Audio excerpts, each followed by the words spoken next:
বলো ভারত মাতা কি জয়, বড় হারিণী কি জয়, বড় হারিণী কি বলবো। ধন্যবাদ। জিন্দাবাদ জিন্দাবাদ জিন্দাবাদ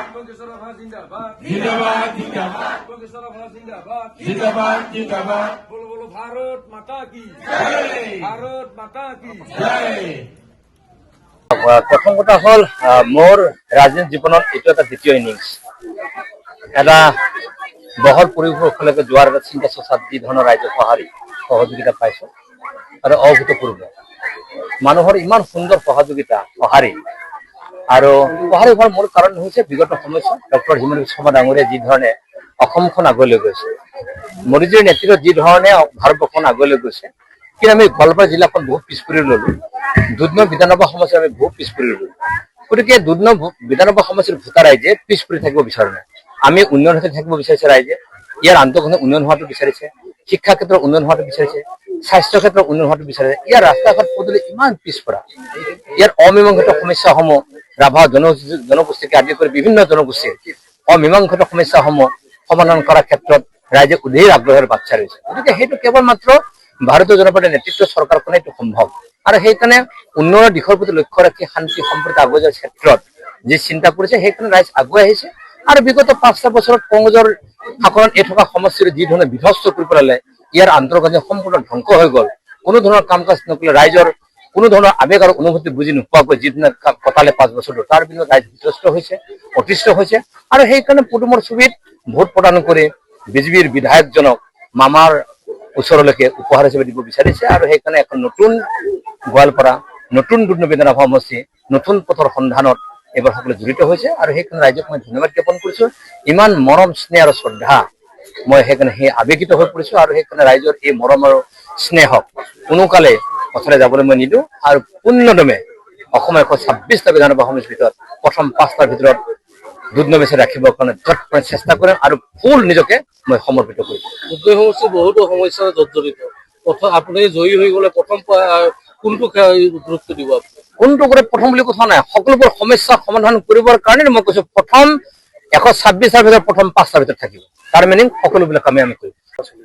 সঁচাকেজত সুন্দৰ চলি আছে, আমাৰ জানে আপোনালোকে আমাৰ যিটো শক্তিশালী পাৰ্টি এনডিএ, আমাৰ 15 নং দুধনৈ বিধানসভা সমষ্টিৰ আমাৰ এনডিএ পাৰ্টি সম্পাদক কংগ্ৰেছৰ সভাত ইতিমধ্যে আমাৰ দুধনৈ এছটি সমষ্টি আমাৰ বাকী ৰাইজে যে ইতিমধ্যে পদুম ফুলত ভোট দিম বুলি ইতিমধ্যে কঁকালত টঙলি বান্ধিছে আৰু বুকুত বান্ধি লৈছে।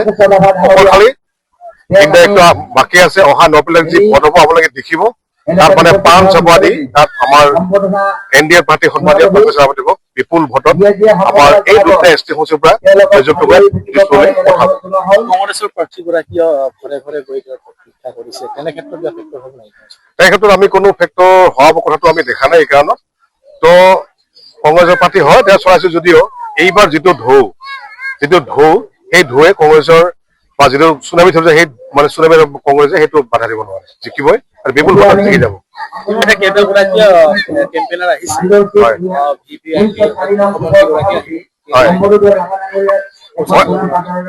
এনডিএ পাৰ্টিয়ে ইতিমধ্যে আমাৰ অকল সমষ্টিবাসী বা সমষ্টিৰ কেন্দ্ৰীয় এনডিএ পাৰ্টি হিচাপে হৈ যায়, কিন্তু প্ৰচাৰ চলোৱা এইটো নহয়। ইতিমধ্যে আমাৰ ৰাভা অঞ্চল স্বায়ত্তশাসিত পৰিষদ এলেকাত আমাৰ 3টা আমাৰ এছটি সমষ্টি হিচাপে পাবলৈ সক্ষম হৈছো, আৰু এই 3টা সমষ্টিৰ ভিতৰত আমাৰ দুধনৈ মানে জনজাতি আমাৰ যি বিধানসভা সমষ্টি, এই সমষ্টিত আমাৰ সন্মানীয় কংগ্ৰেছৰ ৰাভা ডাঙৰীয়া আৰু গোৱালপাৰা পশ্চিম জনতা সমষ্টিত আমাৰ পবিত্ৰ ৰাভা ডাঙৰীয়া হৈ ইতিমধ্যে বহু ডাঙৰ কেম্পেইনাৰ বা আমাৰ গৃহমন্ত্ৰী অমিত শ্বাহৰ পৰা আৰম্ভ কৰি আমাৰ অসমৰ মুখ্যমন্ত্ৰী অহা 5 তাৰিখে আমাৰ আহি আছে, আৰু অমিত শ্বাহ যি অহা 3 তাৰিখে আমাৰ ৰাভা চহৰৰ হেডকোৱাৰ্টাৰ ভাতখন এৰিয়া দুধনৈ মানুহ আহি আছে।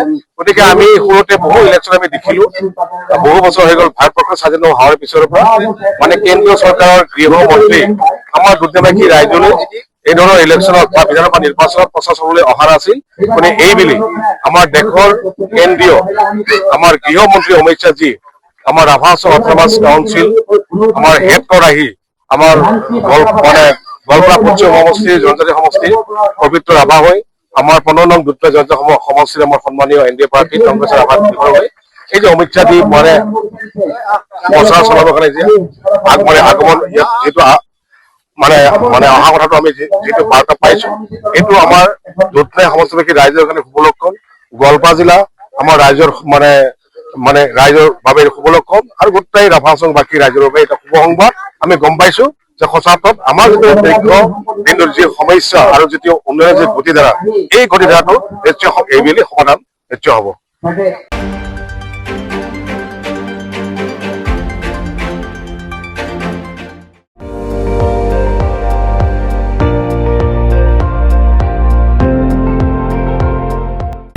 আপুনি চাই আছে ND24, সৰ্বশ্ৰেষ্ঠ নহয় সৰ্বোত্তমৰ দৌৰ।